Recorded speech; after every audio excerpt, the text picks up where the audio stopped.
What's up guys, Anthony here, and today we're going to talk about 5 things that we love about the Ariel Rider D-Class and 2 things we would change about it if we could. Here we go. First off, we absolutely love our Ariel Rider D-Class. My wife and I weekly go on several rides, 30 to 40 miles at a time.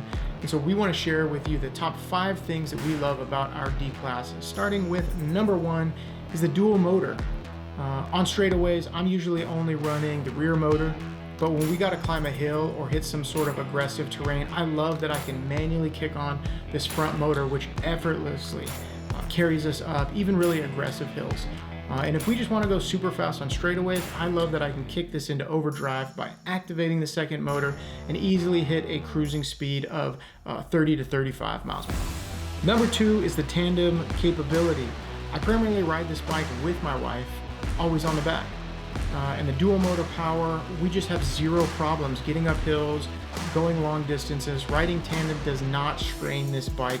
It's incredibly well built to handle 2 people. So we absolutely have no regrets and would totally purchase this bike again. Number 3 is the impressive battery life. Like I said, we go on long rides several times a week, and not once have we had the battery come even close to running out. And this, keep in mind, this is running both motors at a lot of times. And the display accurately registers this long battery life, so we really appreciate that the display percentage matches the actual function and run of the battery. The 4th thing we love about it is that display. We love that it's a very large color display. I think Ariel Rider did a really awesome job with it.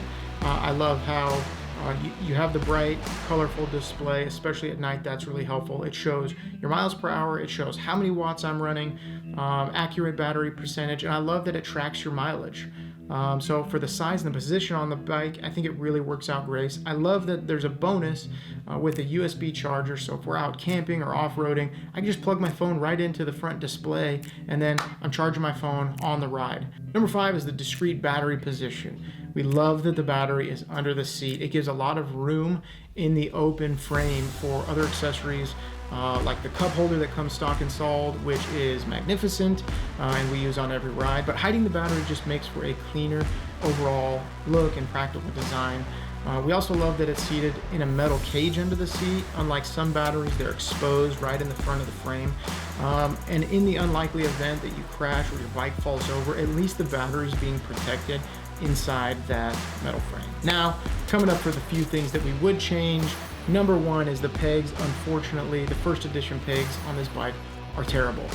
They loosen up, the threading is terrible, and they're this flat serrated design, which if you're not careful, you will totally hit your shin or your calf, and it doesn't make it stable for the rider who's actually riding in the back. The tandem experience is very poor with janky pegs. The last thing we would change is the headlight. Honestly, I love the look of the big bulb on the front. I love the ripple design to flood the ground, but it looks big, but the light is weak. It just doesn't illuminate in the way that you wish that it would. Being on the street, especially at night, especially going 30 miles an hour with precious cargo on the back, my wife, I want to be able to see any obstacles or obstructions that I might encounter on my ride. So this could have been a massive change, an easy win by getting a bigger, brighter headlight. So there you have it. Those are the top 5 things we love about our D-Class and 2 things we wish were different. But we'd love to hear your experience, what it's been with this bike or your favorite bike in the e-bike market. So comment below, like and subscribe, and stay tuned as we continue to discuss with you the latest products in gear.